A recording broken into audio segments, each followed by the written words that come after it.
Everyone to our City Council meeting for Monday, March the 11th. If we could have a roll call, Madam Clerk, to establish a quorum. Steve Holofield. Here. Terry McClung. I'm here. Harry Meyer. Here. Autumn Slane. Here. Stand for the Pledge of Allegiance. I pledge allegiance to the flag of the United States of America and to the republic for which it stands, one nation, under God, indivisible, with liberty and justice for all.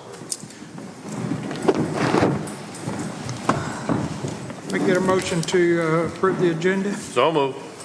Second. Any additions, deletions, corrections? Hearing none, all in favor of the agenda as submitted, signify by saying aye. Aye. Any opposed? I'd get a motion to approve the minutes for February 26th.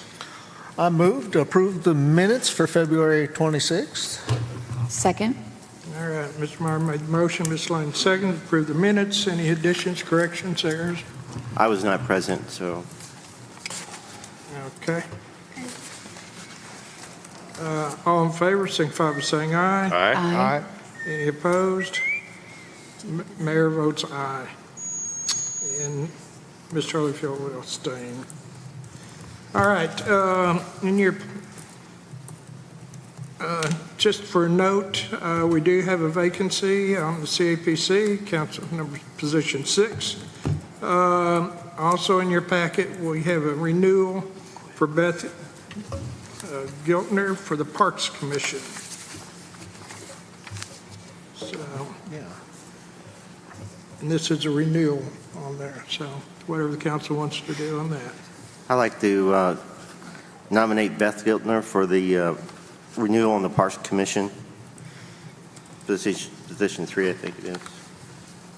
Do I have a second? I'll second. All right. Mr. Holyfield made the motion. Ms. Lane seconded. Any comments? Hearing none, all in favor, signify by saying aye. Aye. Aye. All right, so moved. All right, this brings us up to public comments. Please limit your time to 3 minutes.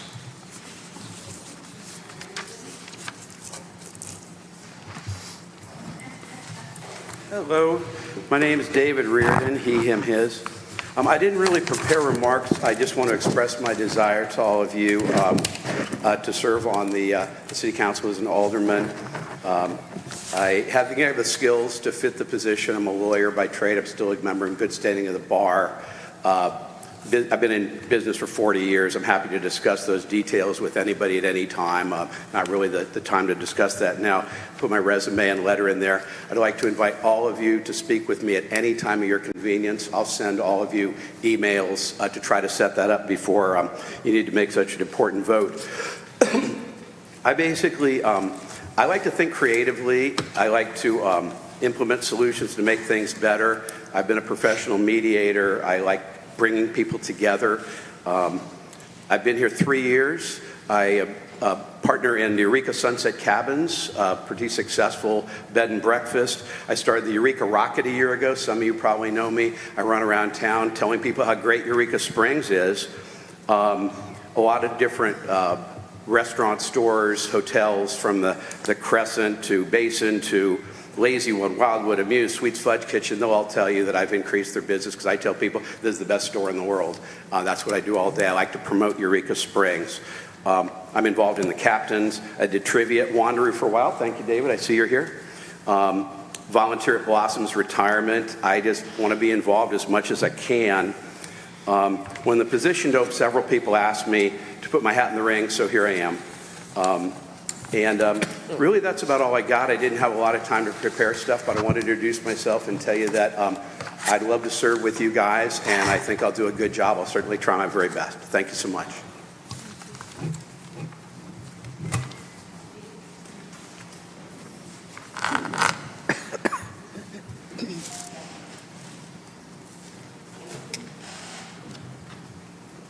Good evening. My name's Marty Hancock, and I believe you all have received my letter just requesting your consideration for serving on the committee with you. Something that you don't know about me that's just kind of not within that letter. I was given a sense of civic duty just right out the bat. My parents were very liberal, progressive people in a very conservative place. So I learned how to fight for what I believe in and really just continue to care about the community around me and do what's best for everyone. When I was 8 years old, for example, I was escorted from Wendy's by the police for protesting. It's the only time I've been taken home by the cops, but that just kind of gives you a sense of who I am. I've been that way ever since. I was able to create a homeless shelter when I was in high school. I was also president of the Honor Society, editor-in-chief of the yearbook. I was president of Campus Peaceworks in college for 3 years, where I organized a lot of different programs and things to educate people on certain issues. I was also a volunteer with True North, which is a domestic violence shelter. My main passion is actually, well, animals. My husband and I have Bowser's here in town. It's a pet supply store.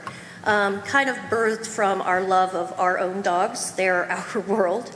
And I've been doing work with dog rescue for the last 13 years, and I was able to do that completely, primarily for 5 years and dedicate myself as a rescuer. So anything about any of that, anything about myself, I'm an open book. Please, by all means, ask me any and all questions you might have. I am here for you, and I would very much love to represent some people here in town. I love Eureka Springs, and I just want to be there as much as I can for everyone. Thank you. Thank you.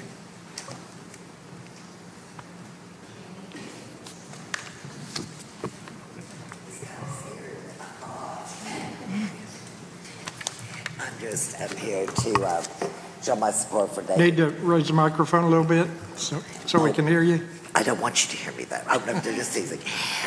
Just show my support for David Avancino. He's a great businessman. He's always been, he cares so much about our community. And so many of us have met our best friends and had so much fun. He has started, which I'm very proud of, the Free to Be home here in Echo Village. Very proud of him for that, and I just wanted to show my support for David Avancino for Ward 5.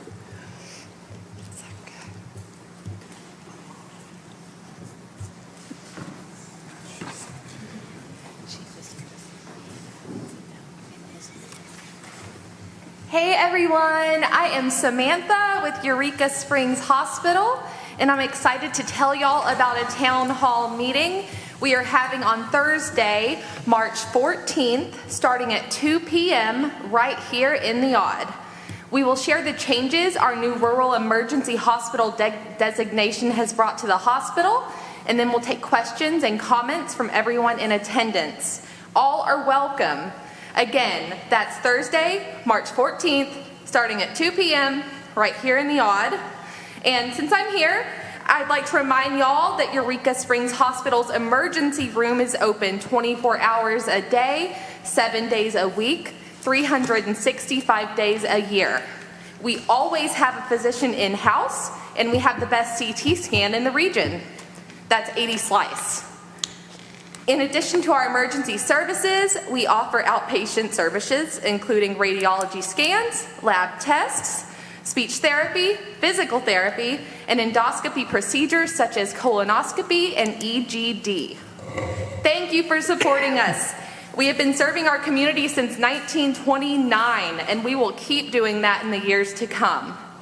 Oh yeah, did I mention we're having a town hall meeting on Thursday, March 14th, starting at 2 p.m. right here in the Odd? We truly hope to see y'all there. Thank you so much.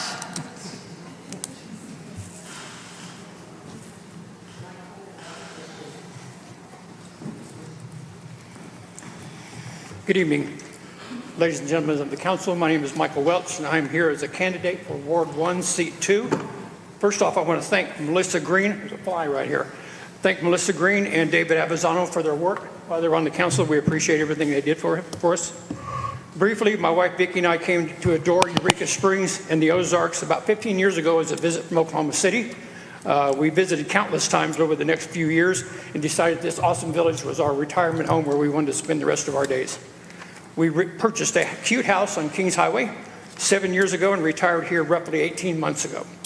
I adore Eureka Springs and the surrounding areas, the residents, the tourists, the diversity of the cultures, the beauty of the Ozarks, and the history continues to amaze me each day. If given the opportunity to sit with all of you and have an impact on this wonderful community and its continued success, I would be honored and humbled. I'm looking forward to working with Alderperson Slane in Ward 1, the rest of the City Council, and all other aspects of government in the City of Eureka Springs. I retired from the Department of Defense as a civilian worker. I was an aircraft mechanic. I am a grunt guy, blue collar. I respect the guys working on these potholes, these workers out here, the people that work in the sewer system, everything that people do, the ones that get down in the ground and work. You know, that's my people. So I want to let you know that if I was in this council, I'd be working for all of you. But those people are really my number one concern, the workers and the city workers that make this city how great it is. And that's about it. So thank you. Have a great day. Thank you.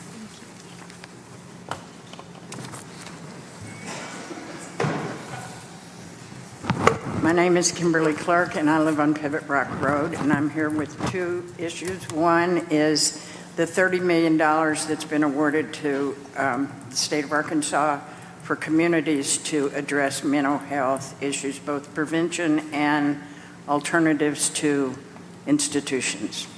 The second reason I'm here is that there's a proclamation that the governor made in March is people with disabilities being included in the fabric of the community. And so addressing that, of how that's going to happen and what's going to be happening, is significant. There's been a lot of pushback about it, and so anyway, what I thought I'd do is give this to you, Butch, and you could decide if you all want to do something about it. It's all online, and I didn't want to waste paper. So that's what I'm here for.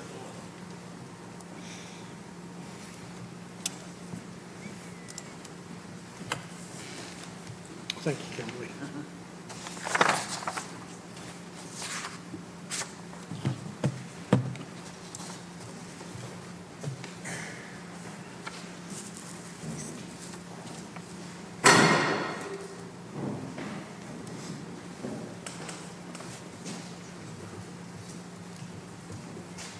David Avanzino. It's really weird being on this side of the bench, but anyway, here we are. You've all received my email, know what I have to offer, what I've done in the past. I look forward to continuing that for all of the city of Eureka Springs and its residents. As somebody else mentioned, my husband Ethan and I are very proud to announce that we are building a house at Echo Village as part of Safe to Be, which is a nonprofit that we started. There are so many other things that need to be done here. I think everybody here at the table during their speeches that we made before we were all elected is that housing was an issue to us, and that remains an issue to me and Ethan very dearly. So we will continue that work regardless of your vote, but I do hope to be back on the other side of the table. Thanks. Thank you.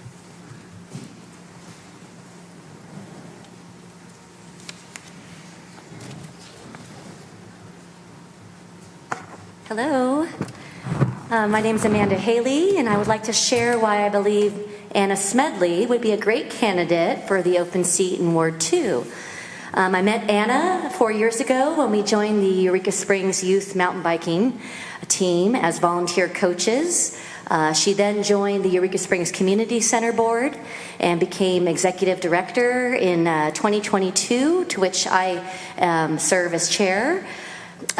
We could not have made a better decision. Anna has transformed and elevated the community center since she became director. She has grown our usage and membership. We've opened to 7 days a week. She has grown our membership to up to 1,500 active members. And we operate multiple events and activities, not just for residents, but for visitors. And she's also influential in our donor base and how we work with our committees. Again, she's works continuously on our board, and she also collaborates with other community members, nonprofits, and she really just has a yes, can-do attitude. If you walk through the door, she's there to welcome you. She just provides a very welcoming atmosphere with her and her staff. I think she'd make a great, excellent councilwoman. Her knowledge and expertise on community projects, grants, facilitation, fiscal responsibility. I think she'd help bring your goals and oversight of the city. So I highly recommend Anna as a council person in Ward 2. Thank you. Thank you.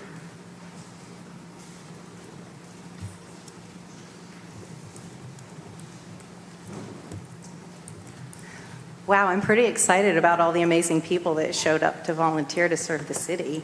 I'm Anna Smedley. Mr. Mayor, council, community, I'm super excited to be here tonight, and I'm very thankful. Please say who you are and where you live. Anna Smedley. Thank you. Can you hear me better? Okay.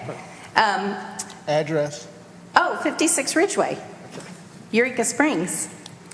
I am excited to be here tonight because I love Eureka Springs. I've been in love with Eureka Springs my entire life. I grew up here, and I returned here about 5 years ago to make Eureka my home. And what I said to you in my application is that I have made community engagement and service my life's work. I've done that as a professional and in my personal life. I've dedicated my education to it and my career. Quickly, prior to moving home, I lived in Las Vegas and was an assistant professor of sociology, built a very large service learning program, and my students and I spent all semester working with community organizations. And the key to that, what was so important to me, was listening to them. What is it that the community wants? What do the members of the community want for their community? I also volunteered in a lot of different capacities for the university, and after moving home, have really enjoyed volunteering here in Eureka Springs. I currently serve as the executive director of the community center, where I get to spend a lot of time working with the community and listening to them and learning more about what their needs are, which is why the community center has been so successful lately, because of the feedback that we get and what the community has told us they want to see happen there. I would really love to serve on the council because I want to learn more about the city and I want to extend my service in a larger scope. I do have a lot of experience writing grants, understanding, deciphering, synthesizing large amounts of information and research, but I just really love the community of Eureka Springs, and I'm excited to be considered and open to any questions that you all have for me over the next 2 weeks. Thank you. Thank you.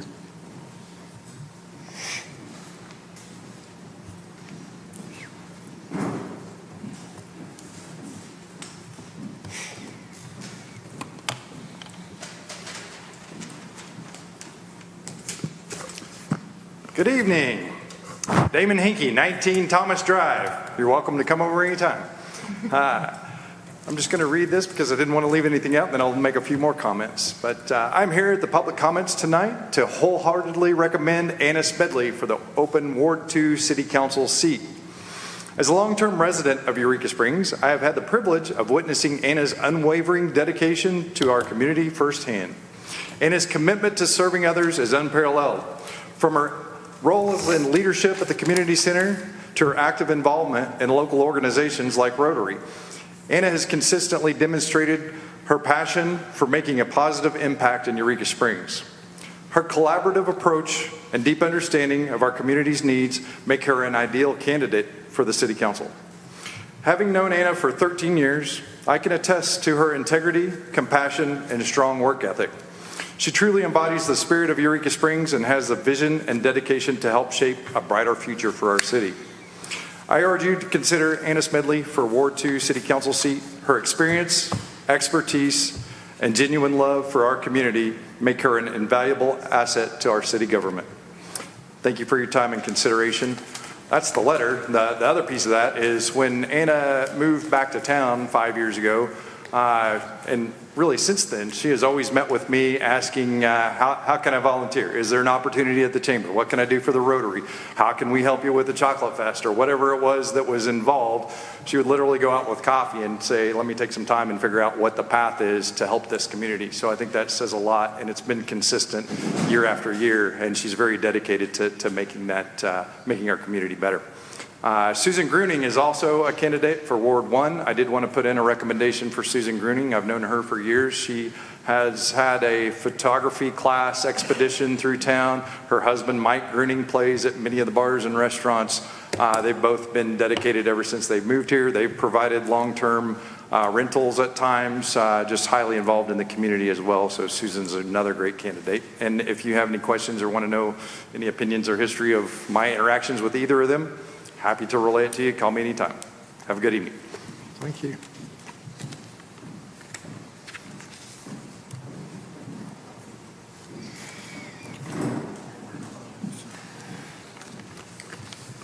Hi, I'm David Blankenship, and I play in a band called Los Roscoes. I've served in Eureka since my wife and I moved here as with the lovely County Citizen for a few months, and also worked at Nature's Treasures for a number of years. Met a lot of the fine people in Eureka, and I want to endorse David Avanzino for Ward 2. I've known David since we started working for him. He gave a bunch of old washed out musicians a place to play on Thursday nights, and it has grown and has grown. We often have people come in from out of town to see us. The same phenomenon has happened on Mondays with a band called Sprung Billy. Stars are springing out of this group, and the reason is that we've been treated with dignity. We've been treated with consistency and compassion, and in my time with Mr. Avanzino and his husband, Ethan, I have seen great acts of compassion that I wouldn't have thought deserving, and turned around and backfired on him, and he handled them with class. Any of the problems that Mr. Avanzino is faced with that I'm aware of, he has handled with class far surpassing my own. And he is a man of integrity and well-held, thought-out opinions. He knows this town. He is helping this town, not only with the gravel bar facility, but with his other endeavors, both humanitarian and commercial. And there's some other guys in this room that I think a lot of their integrity. And funny enough, some of them are sitting, I'm talking to some of you now. But he is another man. I would trust him with any position at any time. He's been a good friend to me and my band. Excellent friend. If not for him, Eureka Music wouldn't be in as good a shape. I won't say anything about the trials he endured from Mrs. Gruning, but they are large, and he handled them wonderfully. I could not have come up with answers as professional as he did under the circumstances he was under. So he is an asset to this community.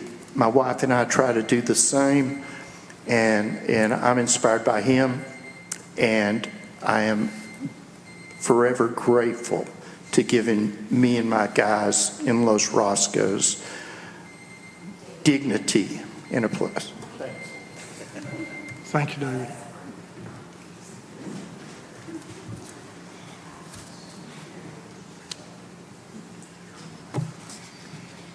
Here it comes. Good evening. Pat Matsukas, 5 Mountain. I am thrilled that all you people want to serve. It's a very exciting day in Eureka politics. Who knows what things can happen if great minds get together. But I come here because I have a couple things on my mind that are not related to the election, but more about, let's start with the treatment plant. And my question is this. If we're going to spend $6 million on a treatment plant, how do we know that's going to be enough? Because the sewer leaks are so great in this town that if every sewer leak were fixed tomorrow, would that take care of the $6 million plant? Which, I don't know how you do this. I'm not an engineering person, I'm not that person. But I'm thinking if our town has 30% worth of sewer leaks and all those leaks were fixed tomorrow and everybody that wants to build here gets to build on, how obsolete will that plant become and how long will it take? And I'm thinking it's already obsolete at the $6 million mark if what we're talking about in the future is going to happen. And I don't know what comes first, the chicken or the egg. That's your job, and I hope that you are prepared to deal with that question because in addition to this, like many of us in town, my revelation was that I no longer have any sewer coverage on my homeowner's insurance. I've been a resident. I have been here since '81. And I now found out, after all these years of paying homeowner's insurance, that if sewage comes up in my house or anywhere in my life, my insurance company is not paying it. And they said they are not paying it in Eureka anymore because there are too many breaks in town for us to have this kind of insurance coverage. So yippee that we got better water rates with the fire rating thing and insurance. But now we're screwed on the sewage side. How do we get through this? That is your question, and I hope you take long and hard to answer these questions to the public about what this involves. It's very disappointing. The other thing I want to say is, let me think what this was. I want to talk about wards for a minute. There are 3 wards in Eureka Springs, 2 members from each ward, and yet we vote cross-ward for these seats. And this is a very racial, bigoted thing that happened a million years ago, and aren't we better than this now? If we're going to have people run for council, either get rid of the ward so people can run at large, or you vote only for your ward members. The reason they stopped doing this was because we had a black population years ago, up before World War II, and they didn't want black people serving. So the deal was the other 2 wards voted, which were the white wards, and they eliminated the black vote. We are doing this every day, and yet I think we could do better, and I hope that you will consider changing this for the better for all of us, one way or the other. Thank you. I got you, Kim.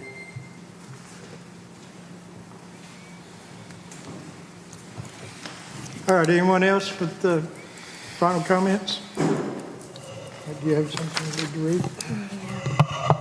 Madam Clerk? I have a comment from Ethan Avanzino, 269 North Main. Dear members of the City Council, I'm writing to express my support for Marty Hancock as the ideal candidate for Ward 1 City Council seat. Marty's dedication to our community, her extensive experience in local government, and her commitment to serving the people of Eureka Springs make her the perfect choice for this important role. As the owner of a local business, Marty understands the needs and concerns of our community firsthand. Her personable and friendly demeanor has endeared her to many residents, and I have no doubt that she will represent Ward 1 with integrity and passion. Moreover, Marty's involvement in various community initiatives and her support for local nonprofits demonstrate her deep-rooted commitment to making Eureka Springs a better place for all its residents. Her experience working at the Eureka Springs Courthouse as a deputy clerk for Carroll County has equipped her with valuable insights into political and county administrative duties, making her exceptionally well prepared for the responsibilities of the City Council. In conclusion, I believe that Marty Hancock's combination of experience, dedication, and community involvement make her the ideal candidate for the Ward 1 City Council seat. I urge the City Council to give Marty their full support and endorsement in the upcoming meeting. Eureka Springs will undoubtedly benefit from her leadership and vision. Thank you for considering my recommendation of Marty Hancock. All right, thank you. All right, that concludes our public comments for this evening. Thank you, everyone, for coming up and speaking. First item of business is a sewer testing update. Get a motion to discuss. So move. Second. All right. Our illustrious Public Works Director. Was it 3 fingers or 4? I remember from this. Hello, Mayor and Council. Was that illustrious or blusterous? I can't Blusterous, infamous. So Zane is here with us today from McClellan Engineer to provide a little update on what we have going on in the sewer plant.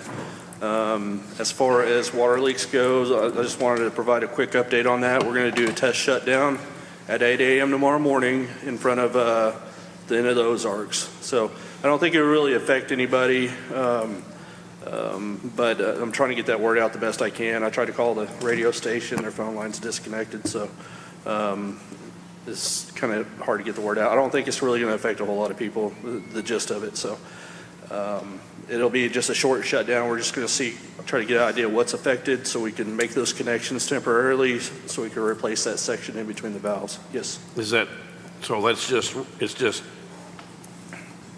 It's isolated to there? Is that what it is? Yeah. It's not, is it the 2-inch line or all the lines? No, we put today we had the inserter valve, the 10-inch inserter valve and an 8-inch inserter valve installed in that area.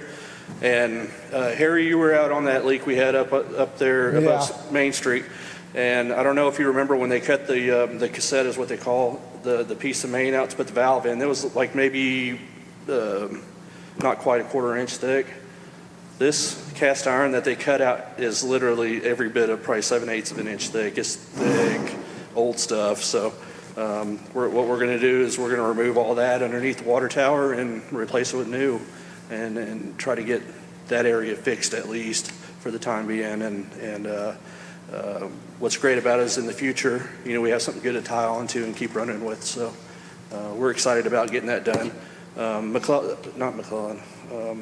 Barrows was out here today doing some exploration on Victoria over by the Queen Anne. They're boring in those service lines, so that leak will be eliminated here pretty quick too in this week, as a matter of fact. So we're making some headway on it, but that's where we're at on that. And then, how about in front of O'Reilly?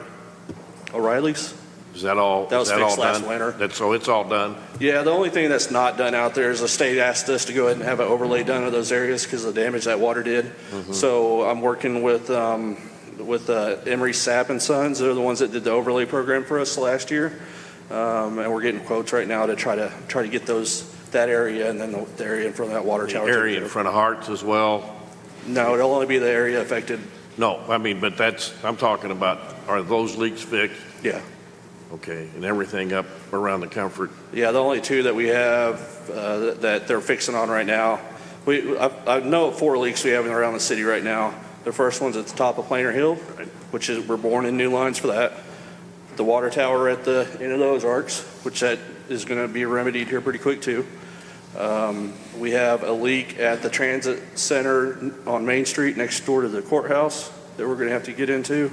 And then there's a fire hydrant up on Spring Street that's leaking that we're going to try to get taken care of pretty soon. So I'm trying to juggle tourism with taking care of some of these leaks, like that fire hydrant that's leaking, because I know it's going to impact traffic on Spring Street and stuff. So I'm trying to get it scheduled where I could do it on a Monday, and that way we have as minimal of an impact to tourism as possible. So that's where we're at. So, thank you. All right. Well, to Pat's question, will the $6 million at the waste plant be enough? Yeah, I'm going to let Zane answer that one. I believe so. As far as the huge amount of sewer leaks, I think there might be some confusion with water leaks, but I don't really know what sewer leaks they're referring to because I'm not really aware of that many sewer leaks around town. Yes, sir.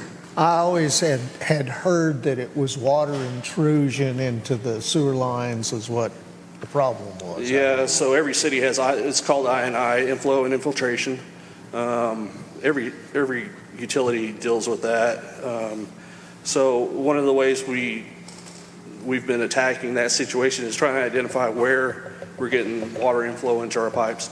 So if you remember last year, you all approved just shy of $140,000 to put new SCADA and call outs on our lift stations. So I keep an Excel spreadsheet on my computer now. We get a report emailed to us every day with run times and how much the lift stations are pumping. And I'm gathering that data right now. So every time it rains, I'm seeing what area is affected, which drainage basin is affected with this rain, so we can go out later with cameras, potentially have another contractor come in here and try to figure out what's causing this inflow.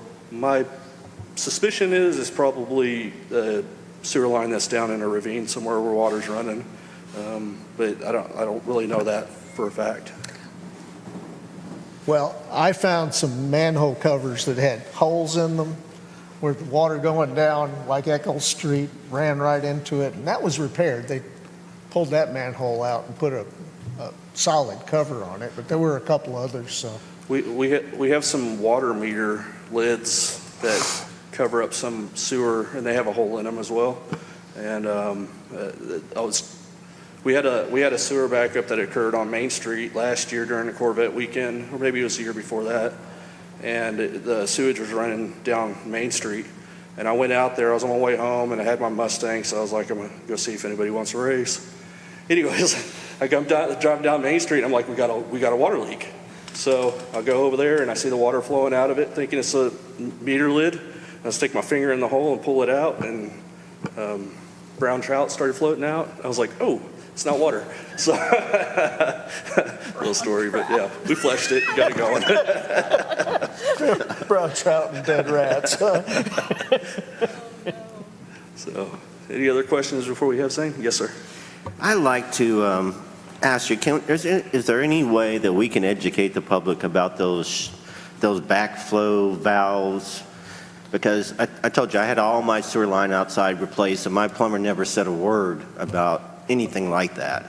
And at least if people knew it existed, apparently it's easy to install, it's not expensive. If people knew that they could do that, they could maybe go ahead and do that. So I believe that's already part of the international code to have those installed. What I can do tomorrow is maybe come up with some information about it, make a Facebook post and put it on the back of the bills. Yeah, anything we can do to let everybody know about that, I think would be great. Yeah, in fact, I even heard that the sewer backflow valves were really not effective. I'm not a big fan of the valves themselves. I'd rather have a pop off on your clean out. It's just you take the cap off, it screws off, and then you put another one on there, and it has almost like a shot glass looking deal. It just sits on top of it. When the sewer backs up, it pops that thing out and just flows out instead Can of you flowing put into both those on there and give people the option? Yeah, I sure will. Yeah. Yep, sure will. Any other questions? Yes, sir. Well, you know what they say about other places, or plumbers don't know about backflow valves, or wouldn't. Well, that's because most places are level. Oh, really? And when we got hillsides like this, that makes it quite important because, Well, the pressure in those lines is tremendous. We're dealing with infrastructure that is ancient, and when we're having problems, it would be nice if the homeowners did have a little bit of defense. Yeah. Now, the city did, wasn't it a couple years ago, got mail about you could pay for some extra Yeah, that's insurance on your sewer line? There is a service line insurance that's available, and I'll have to publish that information as well. I bought it and I used it $15,000 the coverage, and it's only several dollars a month. Yeah. And yeah, I'm really glad For I bought water it. and sewer, yes, and gas too. I did the sewer and the water line. My gas is kind of outside the house, easy to spot. So, but yeah, thank God I used that $15,000 of coverage for that insurance. I'll try to get that information out as well, try to figure out who that insurance provider is. I think it's a great asset. I've dealt with that contractor that is doing that here in town. They're out of Van Buren, that they hired to do those replacements. And the only issue I had ever in my time here was I believe it was on Hillside. There was a wall that held up the yard, and they didn't want to go underneath the wall because they were scared of damaging it, and it caused. Well, my house wall, they went under it. Yep. So, I mean, they went actually a little bit around it, but they made it work. Yep. I think every year I still get a notice in the mail from these companies telling me that if I want to, It used to come through the water, one came through the city, I think, and one comes through the gas company. Well, it looks like it's coming from the city. We've allowed them to use the city letterhead. It's not from the city, it's a private individual or private company, but it is water and sewer. The gas company does that too, also for sewer. Yes. Yeah. They provide that service. Right. And it is cheap when you consider, I had a water leak that cost me about $5,000. And it would have taken 30 years to amortize the cost of that insurance. I mean, it was, $5 a month or something. Yeah. It's cheap. Yeah, a friend of mine up on Elk Street saved them a ton of money because of that insurance. So I have Zane coming up with McClellan. He'll give us a brief update on the sewer plant progress. Before he speaks, I'll just let everybody know that we had Lakeside come out. They came down from Chicago to look at our grit removal. And I think the basis is they want everything rebuilt and just the shell of the station left. So I don't know if that's really the way we want to proceed, but we're working that out. Yeah, you're wanting to take those two out of inline anyway, right? So we only have one. So I think you're talking about the big bar screen that's out there that we have to physically rake. And then, so the Lakeside unit itself takes the smaller trash out after it goes through that's able to go through that bar screen. Yeah. So, that's one inside. Yeah, Zane and I were talking about different options, but I'll let him fill you in on all that stuff. He's a lot smarter than I am. So, Zane? I don't know about that, Simon, but thank you all for having me again. Hope everybody's doing okay this evening. Lots of updates on all fronts. Progress is slow, but we're moving. The emergency response, main kind of primary focus of me coming to talk to you guys the first time and responding to the questions and letters from DEQ is ongoing. I was just reviewing the email from Terry at the plant that he sent out Friday to make sure that I was aware of everything that I wanted to mention to y'all. That is going to keep going on. It's, we would like to stop doing some additional sampling of the water from the creek because we're showing them test results where the effluent from the plant is meeting all of the criteria, but they're still asking for this additional sampling. And so things like that, we're just incrementally working through with them. Simon's been on the phone with DEQ a little bit. That's a staff member for him, half a day, 2 or 3 times a week. That makes a difference into the normal operations that they need to be doing every day, right? So our next deadline in regards to that is Friday. We're going to be providing them with a full write-up of everything that's happened since our online meeting with them about a month ago. And so that will include an update on the design, but then also the funding applications and the rate study, since everything's sort of tied together. In regards to the report, I have a draft of my preliminary engineering report now. I haven't given it to Simon yet because I'm still tweaking the numbers just to make sure that nothing's confusing. It's exactly what we've talked about before.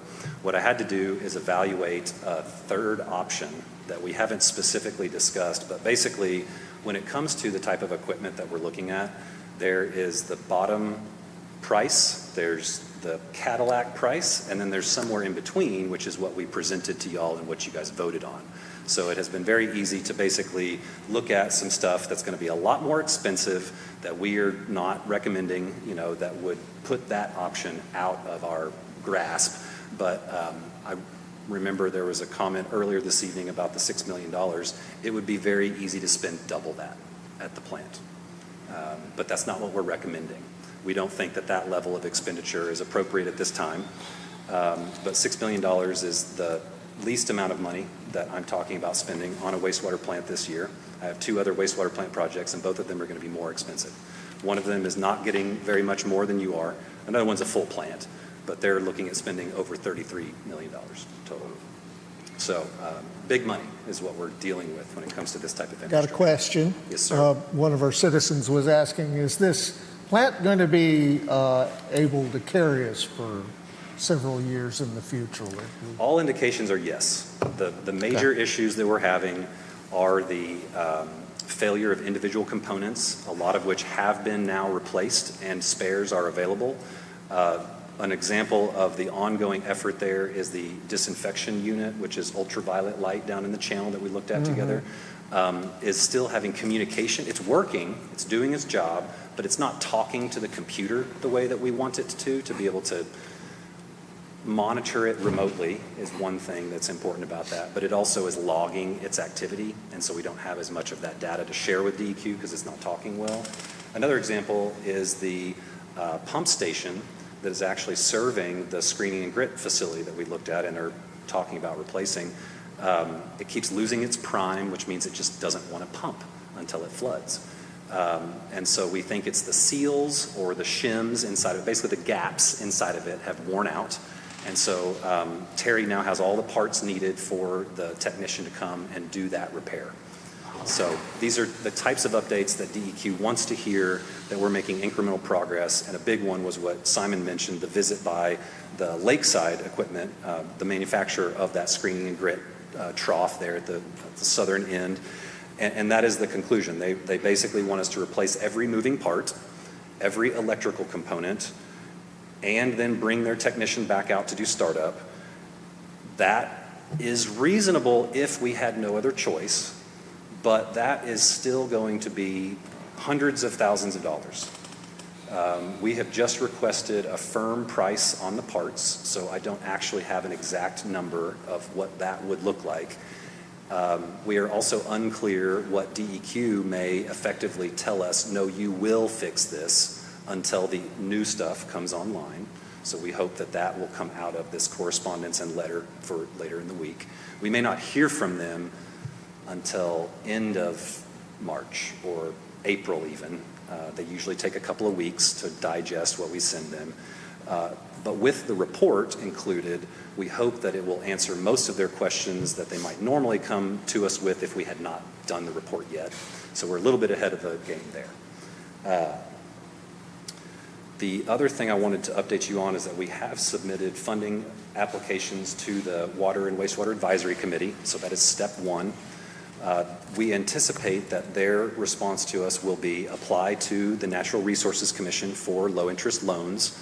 Simon is also working with the Northwest Arkansas Planning Commission for some available grant monies that appear to be available. Not sure the likelihood of that yet. But we do have a deadline for the 20th, so that'd be next Wednesday, to get this last funding application over to the Natural Resources Commission.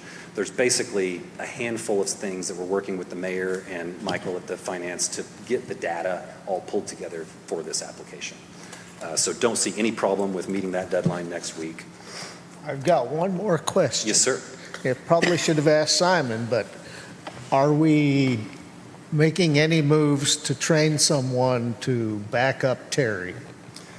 Because I think yes, and I know that we have another operator on site who is working on his trainings. Yeah, that's correct. I did hire another person. He's obtained his Class 1 wastewater license. So the going through all the steps for a Class 4 takes many years. So he's already passed his Class 1. He'll probably take the Class 2 next year. But we did add a third position at the plant. When I arrived here, there was only 2 positions at the plant, and I worked with the mayor and Michael, and we added a third position out there.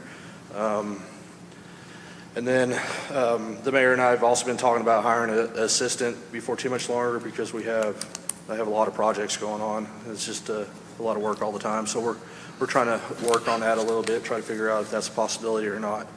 so it takes years for the guy to be trained. That's the way they do it. You got to be a so apprentice. Like their first year, they could do a Class 1. I think they have to do 2 years to do Class 2, 3 years to do Class 3, and then I think it's 6 years to do Class 4. I think maybe electrician. Yeah, maybe it's 4 years to do Class 4. I can't recall off the top of my head, but it's a lengthy process. I hope Terry can handle that. Terry's doing all right. He's doing pretty good. I think he bought that new truck. He can't really go anywhere, so I think we're stuck with it for a while. He kind of passed out on us out there. That's that was a little scary, but yeah, he's got all that worked out. So I think he's doing all right now. Cool, great. So with the current VATs that we have in place, is that going to withstand the longevity? Because we're keeping those, correct? Correct. The big I mean, basics. what if we have, 1,000 more people move to town? What if we have 100,000 more guests come into town over the next couple years? Like, that's my concern. So right now, our plant design is set up where we're running roughly about 50% capacity. Lakeside's a little bit different. During rain events, the lakeside is over capacity. So, but as far as the SBRs go, I think we're fine. Okay. When we look at replacing Lakeside with new units, we're looking at replacing them with 2 units, so we could take one offline, and during high flows, we could put them both online, and be able to maintain those. Right now, the way it's set up, we can't shut off Lakeside and maintain it without, bypassing the whole thing. So, but yeah, I think we're all right. Okay. What the funding agencies and regulatory agencies will ask us in regards to growth is, what does the historical growth appear over the past 5 to 10 years? They have us look back at the census for the past 20 years, and it's not showing a lot of growth that can be documented. Now, obviously, anything can happen, and particularly with tourism, what they'll look at with a batch process like our SBRs are is that influent peak flow rate. And so throughout the day, you typically have 2 peaks that'll happen for 5 minutes at a time, and then everything else is sort of a curve in between those peaks, and it'll bottom out at 3 a.m. when nobody's using water. And so at your seasonal peak, when is that? Middle of summer? October. So during October, on a Sunday, as everyone's getting ready for church, or maybe Monday morning for work, that's going to be your peak. And so oftentimes that peak basically gets buffered by the unit because the water level depth increases temporarily for a few hours. That's not a problem. At some point, there may be the need for either a third unit or a tank that's basically equalization. So during flows that are in excess of the treatment capacity, you would divert to a separate tank. Right now, none of that appears necessary. It would take a fairly serious amount of growth to sustain that type of flow, but that is one of the things that DEQ is looking at, and they're having us give them data to prove that to them. Yeah, I just want to make sure that we get it right the first time, or at least fairly within the first swipe, because we don't have a lot of excess funds to be coming back to this, in my opinion. Oh, absolutely. And I can talk more about it now or later, but the rate study ties into exactly that question as developing, if not an equitable where you're building revenues into a bank account for the future next project, at least an understanding of what your current revenues are doing for you. And we'll be able to basically talk about if there is a deficit in that projected need for revenues. The only question I have is that should the need arise down the road 10 years from now, whatever, 20, whatever, for expansion, that we have the physical area to do that. And I believe we do. Right at this moment, we do not, but the project proposes to demolish and remove the existing treatment units that are no longer in service, which will create that space. So there will be. There will be. There will be. That's right, after this project. Yeah. That's important. Yeah, oh, absolutely. And that's part of the challenge, to your point, to get a contractor to go out and do this all at once. If we needed to expand and build that third reactor today, it would probably cost more if we hadn't already done that demo ahead of time. That's what we talked about the day we were out there, about what's coming out, what would be coming out. That's right. Yeah. Yes, sir. Can we just start with the demo now? We can. There is no reason that I am aware of other than, we would have to tell them what we're doing, but that would not, to remove units that are not in service is not a permit that they are worried about. They It's just just want a to know. question to have a place to take it. Yes, that. And then, they would want to see what we're doing, and they would want to confirm that they don't believe we're going to mess with the treatment facility. But If we find somebody that needs fill real close by, I think that's, jump on that. that is a real issue/concern for cost is disposal, ultimate disposal, yes. When is that rate study going to be available? So we are just gathering, so some of the information that I referenced earlier that's a part of the funding application is also needed for beginning the rate study. We're anticipating about 3 months. Okay. Yeah, so we're in March, so April, May, June-ish is when we're anticipating having some feedback for y'all. I've got one more remark regarding the rate analysis that we're doing right now. So this, I think historically over the years, we haven't seen a lot of change in our infrastructure. Like you were alluding to with the I&I and stuff like that, that's going to happen everywhere. The water pressure underground sometimes is denser than what our wastewater pipes are, so they leak through the seals and everything else.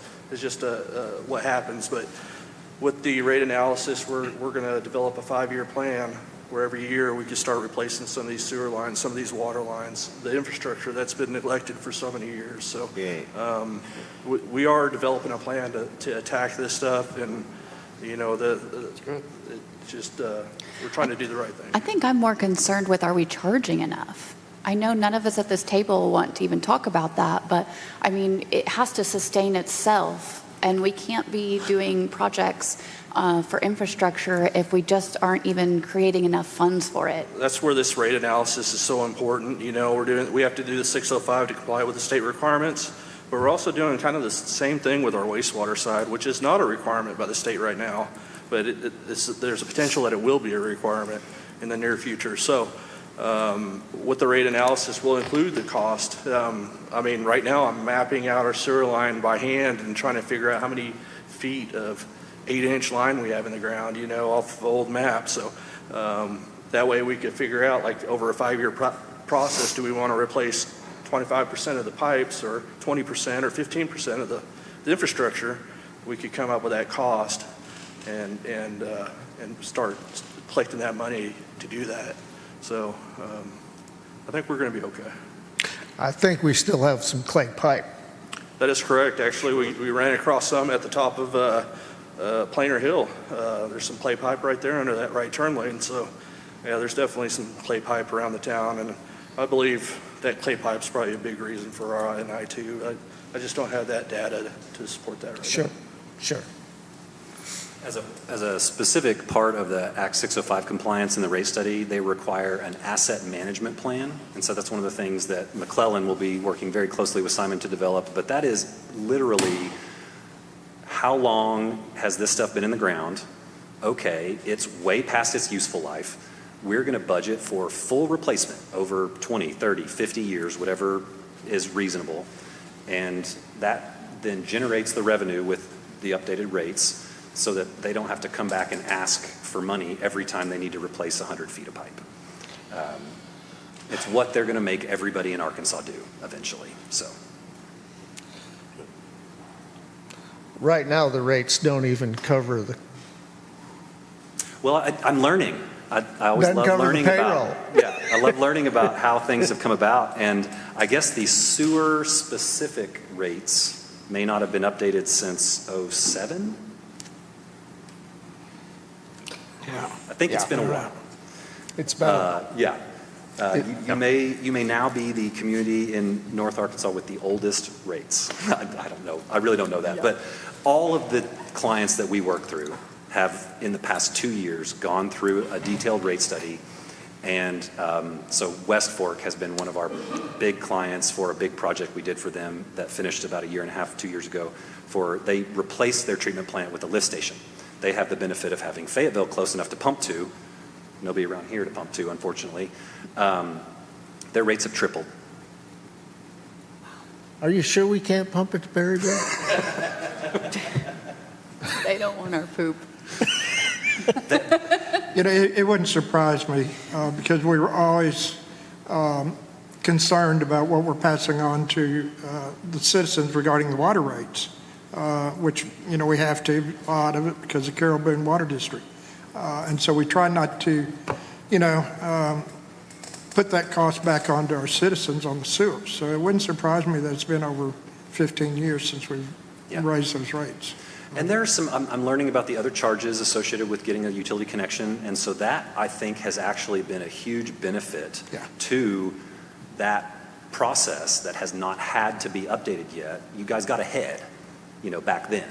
And so now it has caught up and it's time to act again. But it's the process that everybody's having to go through. And there's other aspects too. If as Ms. Lane said, well, all of a sudden we see 1,000 new businesses come in, then we may have an impact rate study where That's right. we charge so much for the extra money for that will pay for that cost. One of the things That's a lot of cities are doing that. Yes, and so far at least, all of the rate studies I've been a part of, one of the conclusions is we need more customers. So that will likely be the same conclusion. More meters, awesome. More revenues. Sure.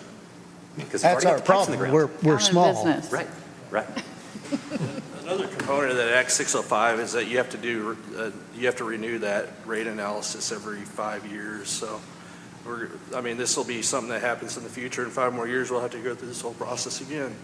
So, I don't want to give too much preview or steal the thunder or anything, but a couple other conclusions that have been the same across the board for communities is really back to the American Water Works Association Manual M1, which is the technical guidance for cost of service rate making, which is what the rate study will be based on. And so it's all technical jargon stuff, but it sets the rules where we're not just going to decide how to, what this costs. We're going to get actual data that Simon has been spending money on, and then we're going to apply it to the actual linear feet of the system, and then we're going to put in the actual number for the new project. How is that going to be funded?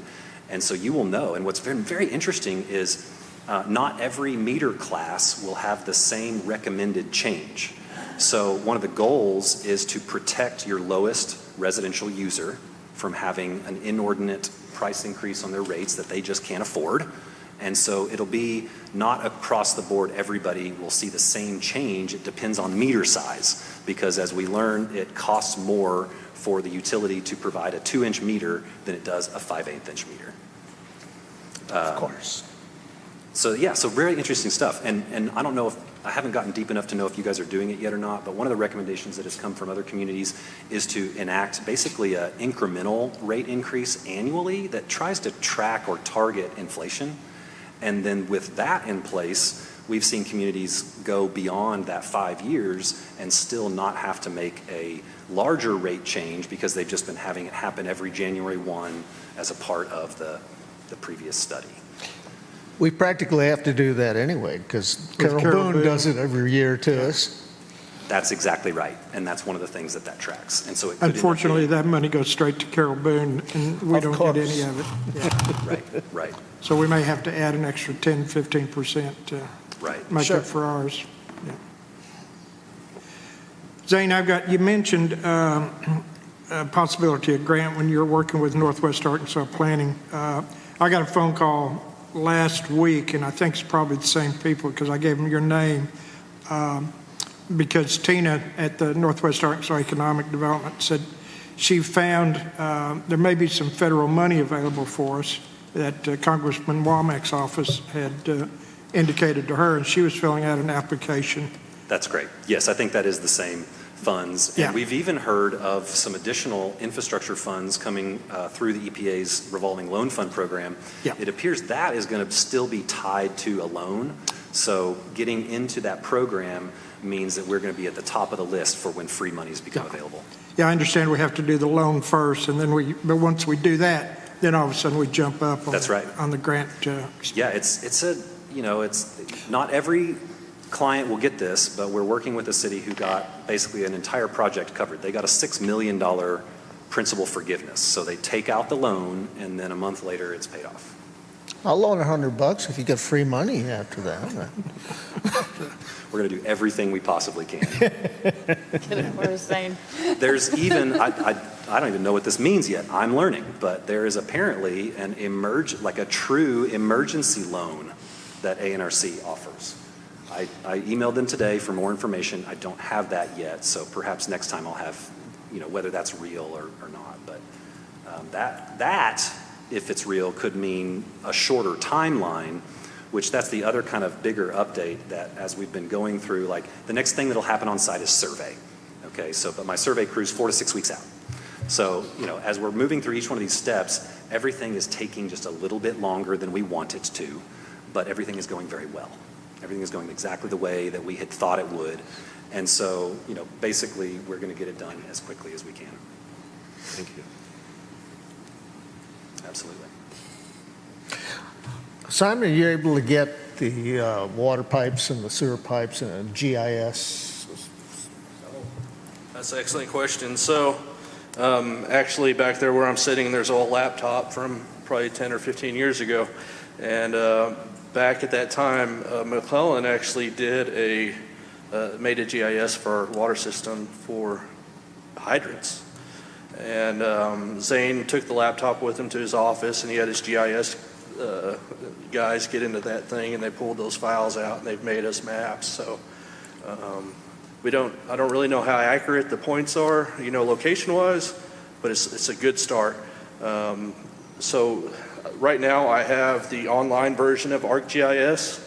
I believe it's the end of May where they renew those memberships, and I'll have a desktop version, and it'll help me start working on those maps a little bit more.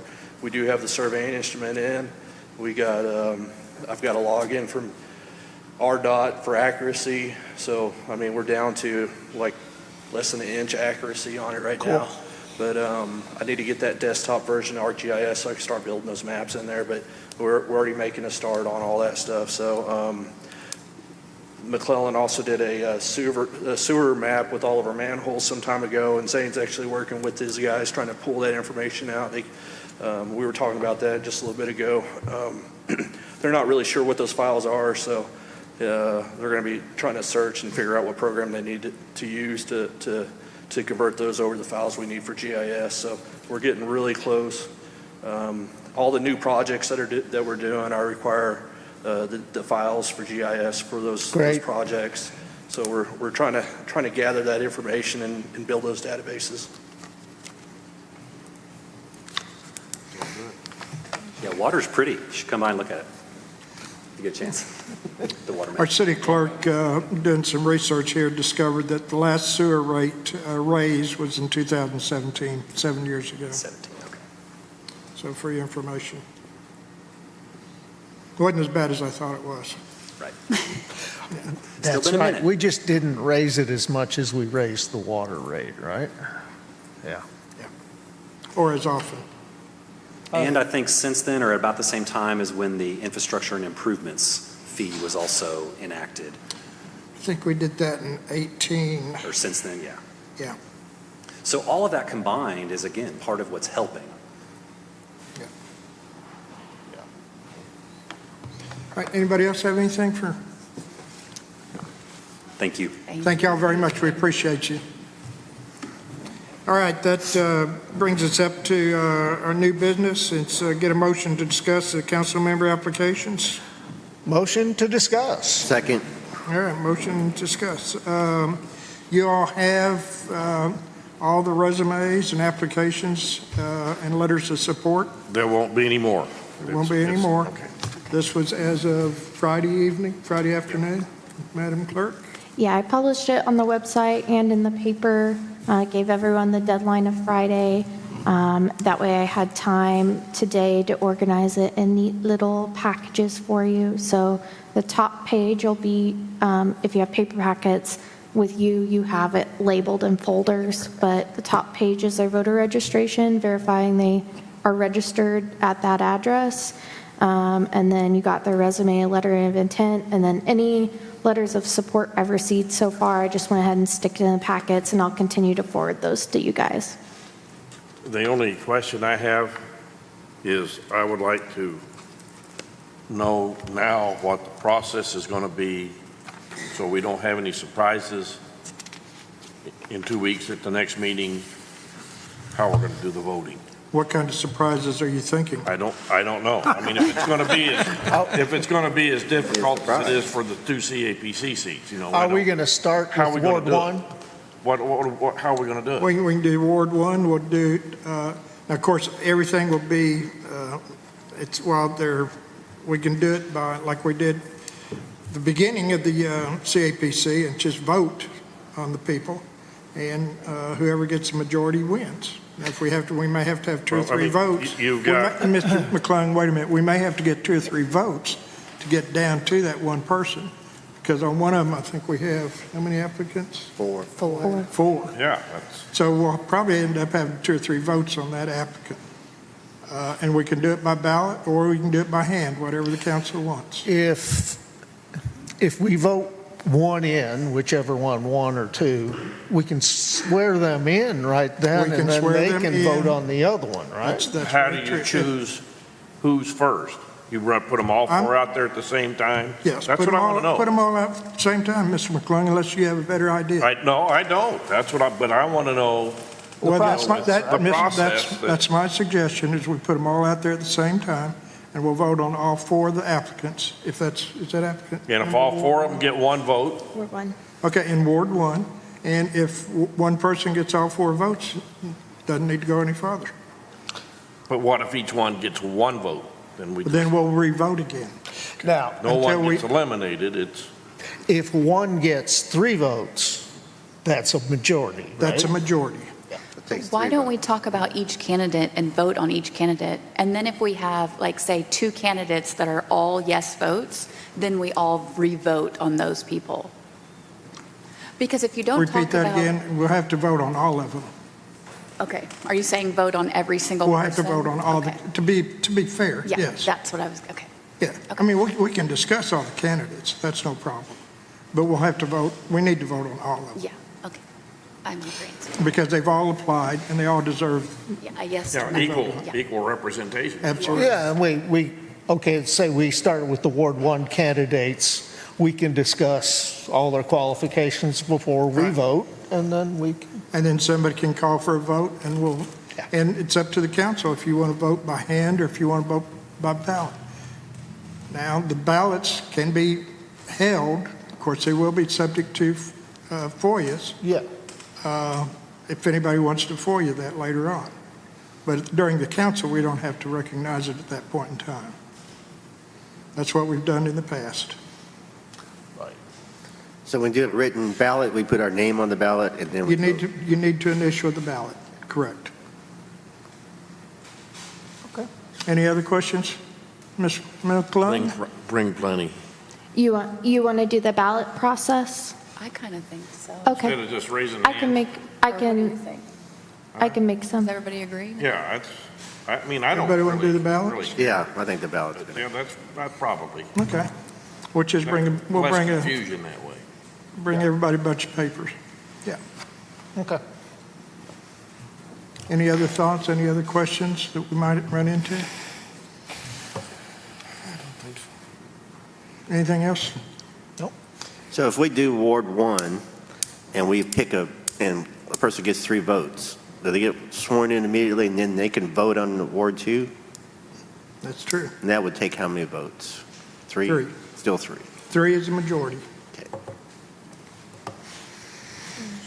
Yeah. Because it's of the seating members.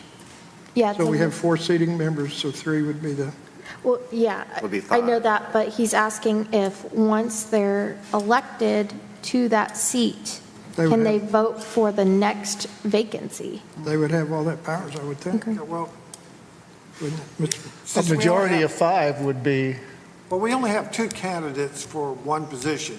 So if you take a ballot and somebody's elected there, that person could get sworn in and then vote on the position. That's what we're saying. Yes. Okay. And it would still be 3-2. Right. It'd still be the Four majority. or 5, it's still 3, so. Yeah. Yeah. It wouldn't have to be 4. May I make a suggestion? Yes, sir. And that would be for the city clerk to pass the information on for all the candidates to all the candidates. You know what I mean? Repeat that again, sir? Well, if say we go and do Ward 2 first, where there's only 2, and they get elected, they need to be aware of all the candidates and their information, because they don't have that like we have it. Right. They need to be aware of all that too. If they're going to be making, a Sure. decision to add, then so. Well, we give can, them a few we can, minutes to we look can them over. distribute, yeah. Yeah, I'm just saying that they just need to let them all pass that on to all of them, so Well, they've all got right. the same thing in case they're the ones chosen. my first thought was actually going Ward 1 because it was, first one. Me too. It doesn't, that's fine, I don't care. I'll have to make sure that we can do that because it'll have their emails and phone numbers on it. It's still FOIA, so it wouldn't be. Yeah, they can get that anyway. It's all FOIA-able, I think. Yeah. I'll check. I don't see the problem with Welcome to public service. I know, We're just going to break, though. We're going to vote and then get the one person and then break and then swear them in. And swear 'em in. then, okay. Yeah. Makes I it don't more know if I'm interesting. voting for any of these guys. Nobody put their credit It's like a card numbers reality down. show. Do it. It's like a reality show, makes it more interesting. I need a payment. All right, anybody, any other thoughts or questions? No. If you come up with something, let me know, and we'll work it in, we'll work it. All right. Okay, that brings us up to agenda setting. Anybody have anything for the next time? I think we're going to have a full agenda. All right. City council comments. I'm going to start over here and see what you're up to, Mr. All Holyfield. alone over here. Yeah. Sound like you came down with a little bit of a cold. I'm getting over a bad cold, so excuse my voice. I did attend the governor's conference on tourism a couple weeks ago. That was why I was not here for the last city council member meeting. It was a good conference. I didn't think it had as much meat as the one in El Dorado. The one in El Dorado talked about everybody's getting tourism. What do you do to get the additional populations and stuff? This conference didn't have those kind of workshops and stuff. I was a little disappointed. But it was a good conference, good group of people there. I enjoyed going and learned a lot. So, and hopefully I'm over my cold soon. So, thanks, Ms. Swain. I just wanted to thank everybody that either applied or came in support for the applicants.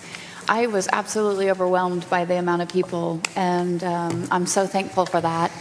It makes our decision harder, but I appreciate everybody wanting to join the community and David for coming back.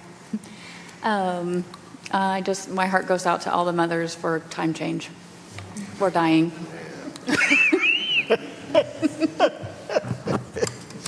My dog doesn't like it either, I'll tell you. Terrible. Mr. Myers?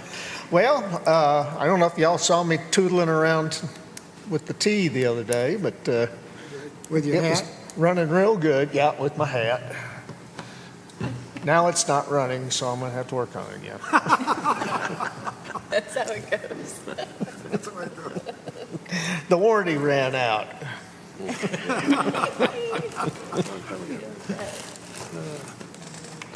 Mr. McClung?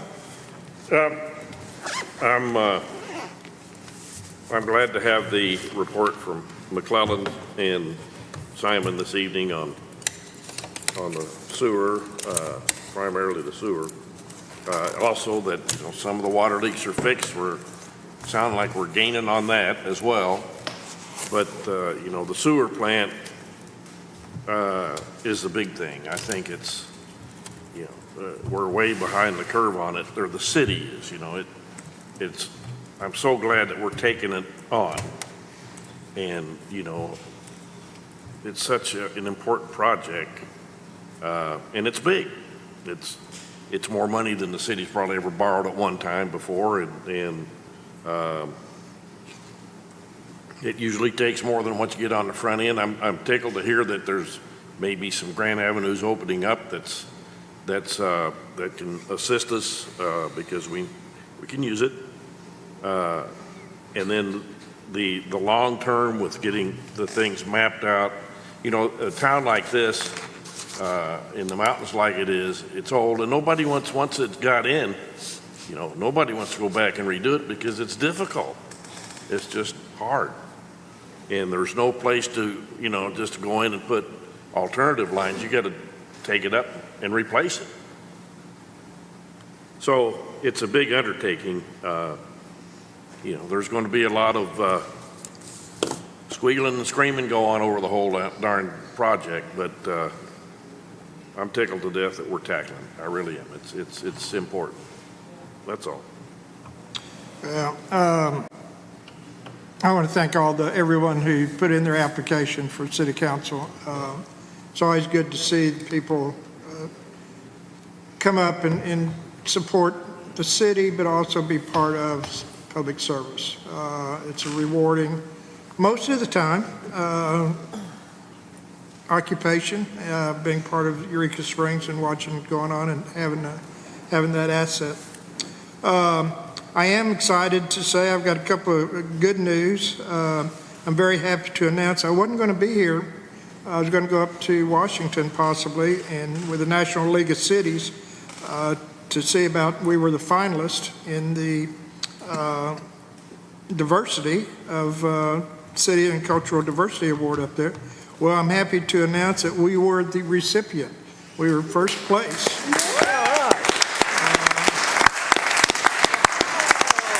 So there was several thousand applicants in other cities across the United States. So we were the top 3, and then we became the finalists. So we'll be getting our award in the mail for that. It's the recipient of the 2024 City Cultural and Diversity Awards. And President David Sanders said this year's award holds special significance as the National League of Cities celebrates 100 years of strengthening cities, towns, and villages across the country. Your leadership in promoting inclusivity and diversity as a core value of your city is an essential step toward cultivating more equitable and inclusive communities all over America in the next century. So Eureka Springs should be applauded for your inclusiveness for this. It's a big honor, and I'm glad that I'm real proud of this. The other news is, and you may have seen it on Facebook, Congressman Womack has finally said, and it looks like Congress has released the money, the $1.2 million for Black Bass Dam. This is something we've been working on for, Terry and I have been involved with it for at least 15 years, if not longer. And it's finally come to fruition on that. So that's an exciting asset that Congressman Womack has helped with us. And hopefully he'll be able to maybe help with our sewer plant too, because he does like Eureka Springs. Some of the activities that are coming up that I'm sure people are going to be wanting to attend. As already mentioned, I think Sam may be gone, but the hospital cheerleader. The Eureka Springs Hospital will be once again holding a town meeting this Thursday, March 14th at 2 p.m. here in the bottom of the auditorium. The purpose of this is to discuss the Rural Emergency Hospital designation change.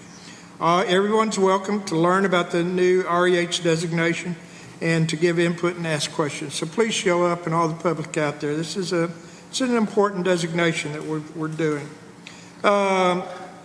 This Saturday, March 16th, is the St. Patrick's Day Parade starting at 2 p.m., starting around Howe Street and coming down Spring Street on the traditional route. Also that night, the Ghost Town Blues Band will be in concert here at the auditorium starting at 7:30. And then the next week is one of my favorite things, and if you've never been, Turpentine Creek Refuge holds a kite festival, which is next Saturday, March 23rd from 10 a.m. to 4 p.m. And they have some incredible kites out there. And we have a kite shop here in Eureka. So if you want to participate, run down the kite shop and buy a kite and go out there, because it's always windy up there on top of the hill, but it's really a lot of fun. And then Chocolate Lovers Festival will be also that same Saturday, March 23rd at the Community Center from 1 to 5. So you can stop by and get you some chocolate and then go fly a kite. So I'll take a motion to adjourn. So moved. Second. All in favor? Aye. If anybody opposed, stick around.